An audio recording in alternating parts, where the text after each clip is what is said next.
Hey, welcome back to my channel. If it's your first time, welcome to my channel. So today we're talking all things postpartum. I'm just gonna jump right in. So if you don't know, I just had a baby. He's 2.5 months, and with my first child, I shed around 3.5 months. That's when my postpartum started. So now I'm trying to get ahead of it and get all of my stuff together for if and when it happens. So I was asked a lot on Instagram because I shared my story last time, but it was like towards the end of my postpartum shedding, so I didn't get to actually go through anything with anyone. But I was getting a lot of questions about what are you about to do for your postpartum shedding. So I was like, let's go ahead and make a video about it. So I'm going to go through just a few things. This is going to be mainly about products and do's and don'ts with everything. So I'm going to start with, if I keep looking over here, I'm looking at the actual products to see kind of where I want to start. So something that I do not do all the time, but I'm definitely going to make sure I incorporate now is pre-pooing. This happens to be my absolute favorite pre-poo. This is the African Pride Moisture Miracle Aloe and Coconut Water Pre-Shampoo. This stuff is amazing. I think that this is great for any hair type. I know that it is inexpensive. It actually works. And a little goes a long way if you allow it to. Sometimes I get a little heavy-handed, but a little can go a long way. This product right here helps to soften your hair.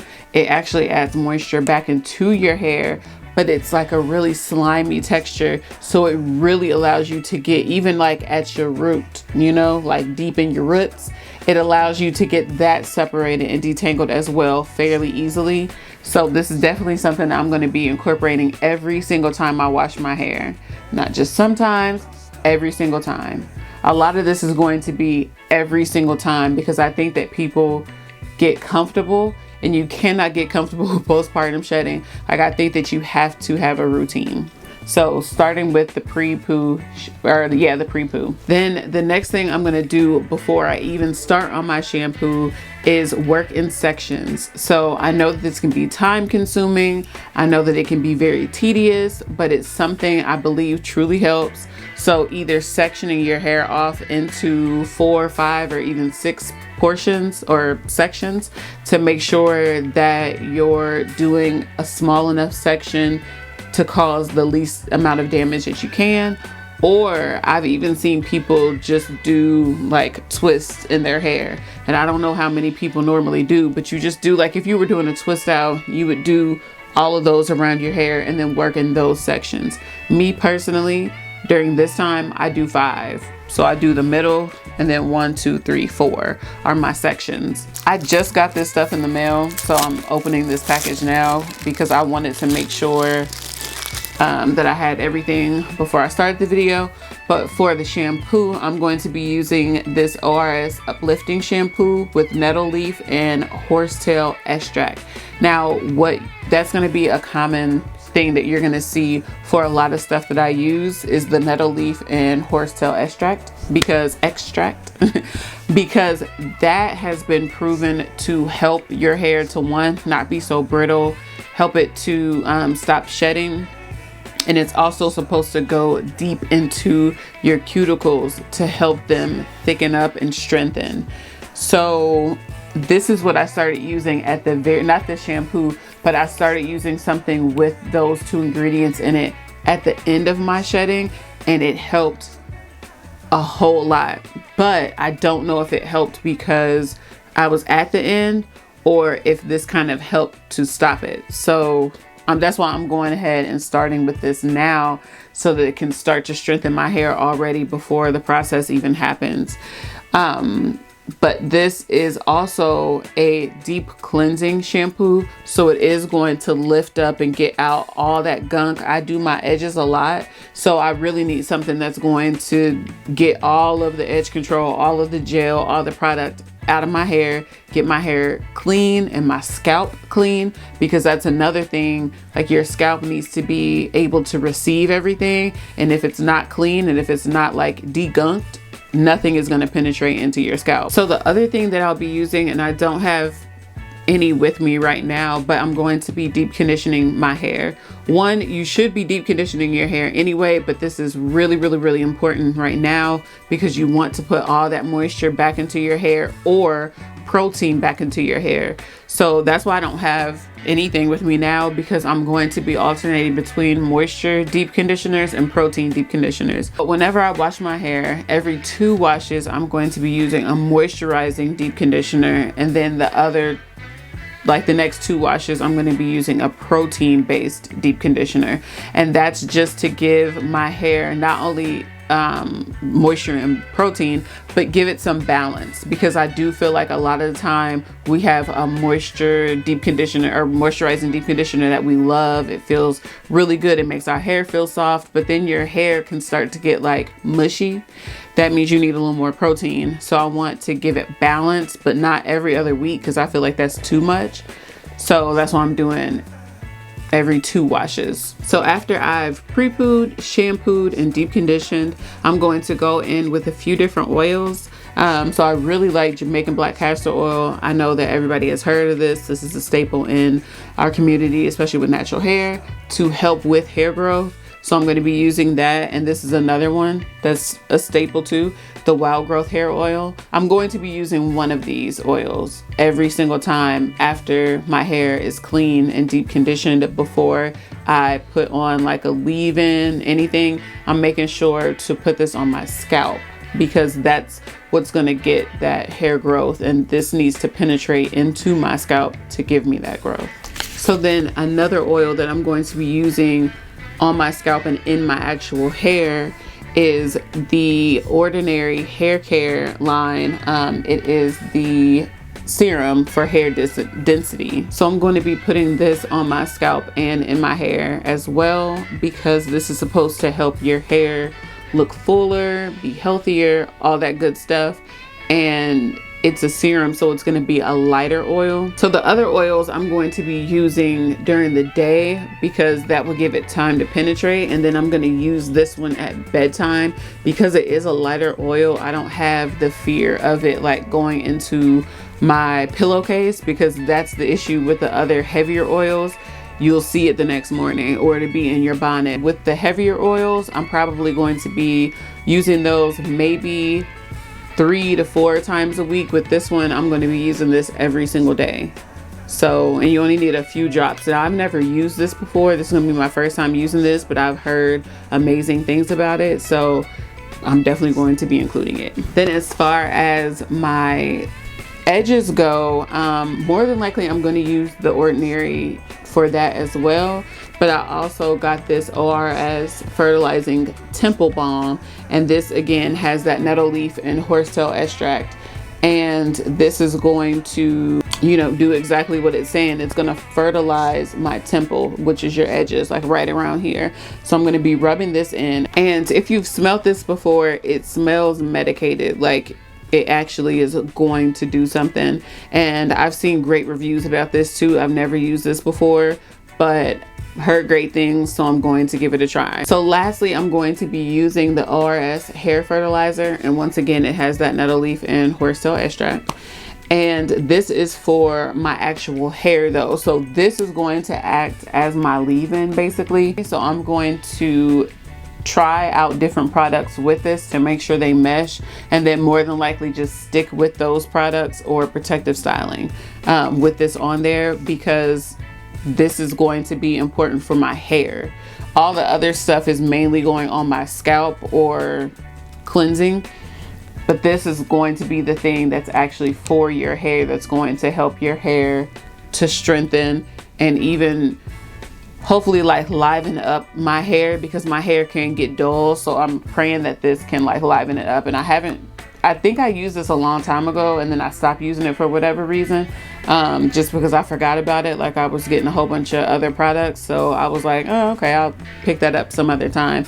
But I definitely want to make sure I'm using this as often as my hair starts to dry out. I'm just going to keep putting this back in. Like I said, whether I'm wearing my hair out or using a protective style, want to make sure this is used. Now I wanted to get into a few tips that I have as well. As you can see, I'm wearing a wrap right now. I wanted to have my hair out, but it just wasn't cooperating. Wearing a wrap is like one of my favorite go-to protective styles because it's not harming my hair. It's not doing anything to my hair. I have a bonnet on under here, so even this material isn't rubbing and it's not friction on my hair. However, for your edges, it can be, I don't even want to say an issue, but while you're going through postpartum and it's shedding, you don't want this to be causing friction on your edges and can like helping to pull out your hair. No, we're trying to help our hair. So this is going to be a no-go while I'm going through this process.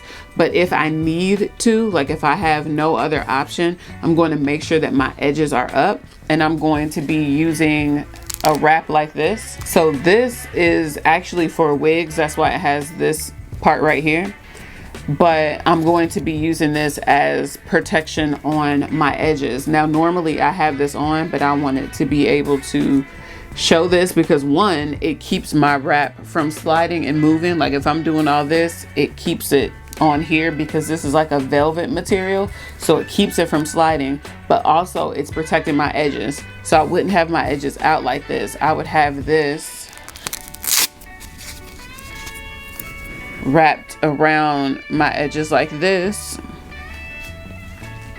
and then I would put the scarf on. Well, I put it up a little higher so it's not like right there, and then I put the scarf on so it would be, none of my hair would be out, but it would be protected. Now I don't really, let me take this off. Now I don't really like always love the way that looks. I love how, you know, if you lay your edges, I like the way that that looks within the wrap look. However, the goal is to help my hair and save my hair. So I'll be incorporating this if I need to do a wrap.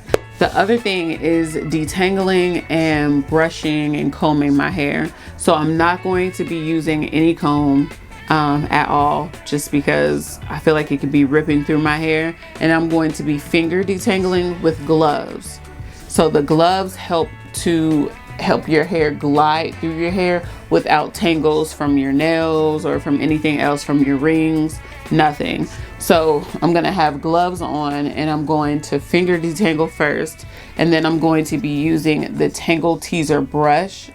The reason I like this is because I need a good grip.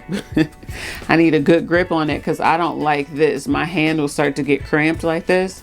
So I like the handle of the Tangle Teaser brush.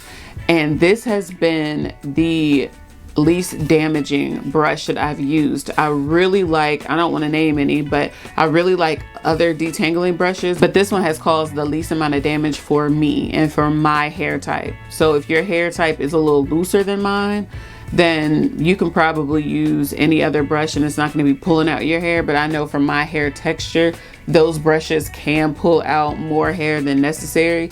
This doesn't do that. Like I see way less hair when I use this brush. So, but it still gets the job done, and it's done amazingly. So after I finger detangle, I'm going to be going through, as we all know, ends first and then work your way up to the root.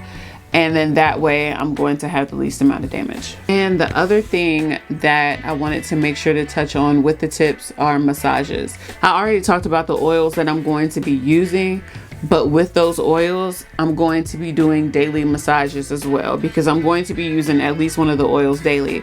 So I'm going to go the extra mile. After I think I've gotten all the product in, I want to spend at least like 5 to 10 minutes just doing massaging on my scalp to make sure it's actually getting in there and to still help to stimulate growth.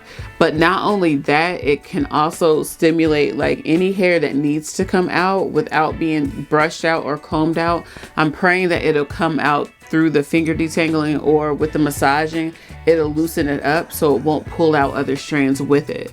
Because I think that that's the thing too. We're starting to brush our hair when you're experiencing postpartum, and your hair, especially if it's like my texture hair, can coil up on other hair and take that hair with it. So I'm trying to avoid all of that. I want the least amount of hair to come out, because postpartum shedding is already, or it can be, a whole lot of shedding. Like my hair shed a lot. My edges came out and I had like a few patches, and I don't want that this time if I can avoid it. And the other thing that I'm going to restart doing, because I had already kind of stopped, is taking my prenatal pills. It's not scientifically proven, but I know that it does help with other people. So I do want to at least try it to see if it's going to work, to see if it's going to help. I do have something to kind of put it against with my daughters. When I had my daughter, just seeing the difference between the two. And I want to come back and say if it worked or if it didn't work, because I think that that's really important. Given these tips, yes, they sound good and they can be helpful, but do they really work?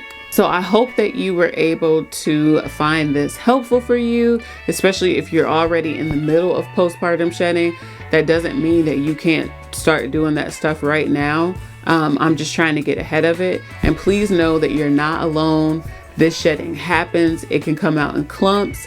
It can come out over the course of weeks, maybe even months. So I don't want you to feel like you're alone. It's happening to a lot of people.